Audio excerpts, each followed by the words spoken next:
Es común pensar que la calidad de vida en el trabajo es algo que solamente depende de la empresa.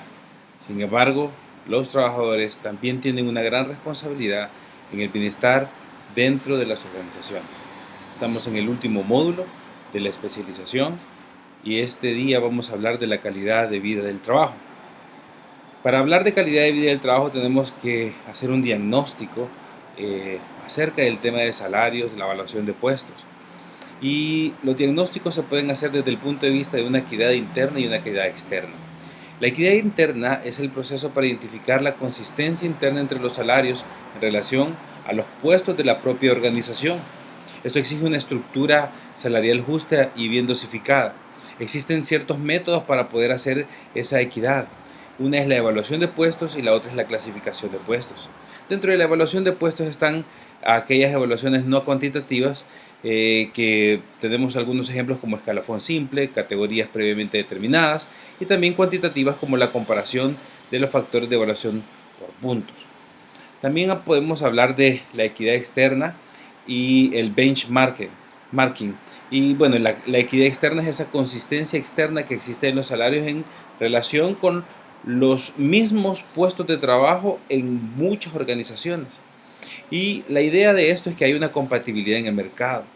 Y el método que se utiliza es la investigación de los salarios y bueno, requiere que se haga una localización geográfica, el ramo de la actividad, el tamaño de la empresa y tener una política salarial. También podemos hablar para el tema de la calidad de vida del trabajo, tenemos que tener bien claro cuál es la identificación de los sistemas de prestaciones y beneficios. Y bueno, podemos decir que los sistemas de prestación y beneficios son el conjunto de obligaciones eh, laborales que se tienen en las empresas y que se pagan de forma mensual o anual y no necesariamente están incluidas del salario, sino que son adicionales. Eh, pero también para hablar acerca de la calidad de vida del trabajo tenemos que pensar que dentro del trabajo existen patologías, psicopatologías dentro de la organización. Y hay algunas que son muy comunes y que vamos a hablar un poco acerca de ellas. Una de ellas es el síndrome de inactividad inoperante. Esto afecta a las organizaciones y a las personas y podemos hablar de dos tipos. Una es el moving y el otro es el burnout. El moving es una comunicación hostil y se puede dar por parte entre compañeros, subalternos o también con superiores. Y algunas de las manifestaciones de esta psicopatología es la falta de empatía con las otras personas, irresponsabilidad, carencia de culpabilidad y también envidia. El burnout es una fase avanzada de estrés que se produce cuando se desequilibran las expectativas en el ámbito profesional y las tareas que se hacen en el día a día.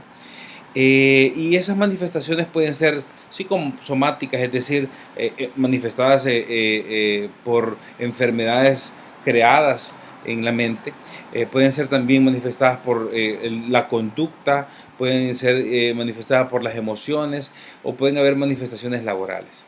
Otra de las psicopatologías muy comunes es el karoshi, que son las muertes producidas por el exceso de trabajo en ambientes altamente competitivos.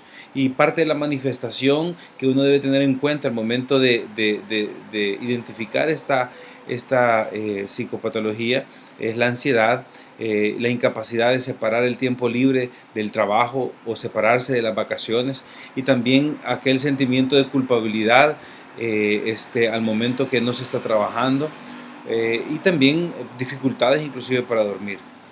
Otra psicopatología es el síndrome de Cronos y esta es una acción que ejerce un superior sobre sus subalternos en la cual el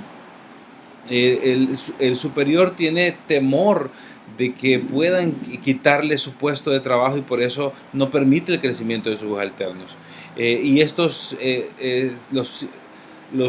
las manifestaciones de esta psicopatología puede ser un alto nivel de inseguridad de parte de este supervisor, también la falta de conocimiento y la falta de competencias y habilidades de este supervisor, el mismo estrés, ¿verdad? El hostigamiento laboral sobre otras personas. Otra psicopatología es lo que se conoce como el workaholic o- o- o trabajólico. Son personas que son adictas al trabajo, pero desde el punto de vista negativo, donde no reconocen que tienen una dependencia del trabajo. Hay momentos donde se quedan atrapados en su trabajo de forma obsesiva, tienen estrés, insomnio. Y finalmente vamos a hablar acerca de la procrastinación. Y es que la procrastinación es la acción de postergar aquellas actividades vitales y sustituirlas por algunas que son menos relevantes e inclusive placenteras. Podemos hablar de que existen diferentes tipos de procrastinación.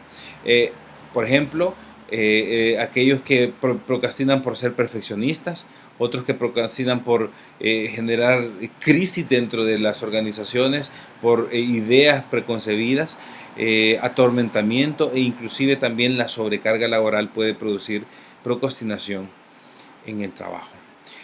También podemos hablar de que si queremos tener claridad con respecto a la calidad de vida en el trabajo, tenemos que pensar en aquellos sistemas que la organización utiliza para administrar.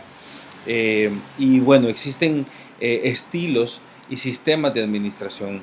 Dentro de los estilos de administración está la teoría X y la Y. Bueno, la X es como el enfoque tradicional, ¿verdad? Y hay un planteamiento de convicciones negativas sobre las personas y se determina este sistema administrativo con características autocráticas e impositivas.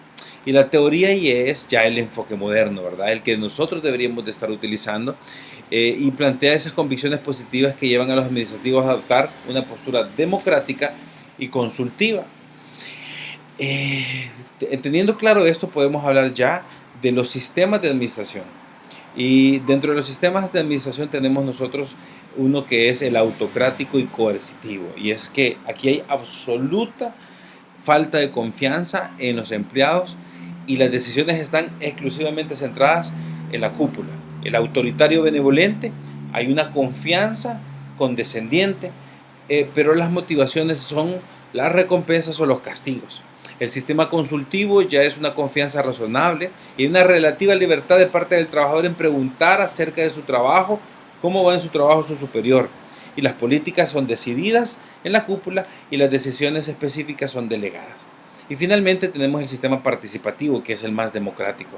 Y es que hay una plena confianza en los subordinados y libertad para discutir con los trabajadores sus trabajos con sus superiores, las personas que están como subalternas, y, la toma de decisiones se reparte entre toda la organización. Dentro de todo esto también no podemos hablar el concepto de relación con los empleados. Es importante tener claridad con qué significa relacionarse con los empleados. Y bueno, como concepto podemos tener que es la conexión entre el empleado y sus superiores por medio de mecanismos que garanticen un trato con respeto. También que haya oportunidad de ayuda para satisfacer las necesidades laborales, personales y familiares. Para eso también podemos hablar de que necesitamos ciertas herramientas para crear un programa de relaciones con los empleados. Y no debe de olvidarse incluir las comunicaciones, la cooperación, la protección, la ayuda y la disciplina y el conflicto. Y si queremos hablar acerca de los conflictos, es importante que hablemos acerca de métodos para resolver conflictos como el arbitraje. Y es que el arbitraje es una herramienta o un mecanismo que utilizan las organizaciones para disminuir el desgaste emocional y financiero que puede llevar una resolución de un conflicto que va ya a niveles legales. Y lo que se hace es solicitar a un tercero, alguien que no sea de justicia pública, que intervenga en ese proceso de disenso entre dos partes, con el propósito de resolver el conflicto de forma extrajudicial. Finalmente, no podemos olvidar de dos temas importantes, que es la responsabilidad social y la ética empresarial. Y bueno, la responsabilidad social son las acciones esenciales que una empresa tiene con su entorno, es decir, el medio ambiente y también la comunidad en la que se desenvuelve, pero también con sus empleados, que son los derechos humanos y laborales que tienen los empleados, como también la seguridad y la salud laboral. Y finalmente, hablando de ética, tenemos que entender que toda empresa debe tener reglas y principios que definen cuál es la conducta correcta e incorrecta dentro de una organización. Muchas gracias.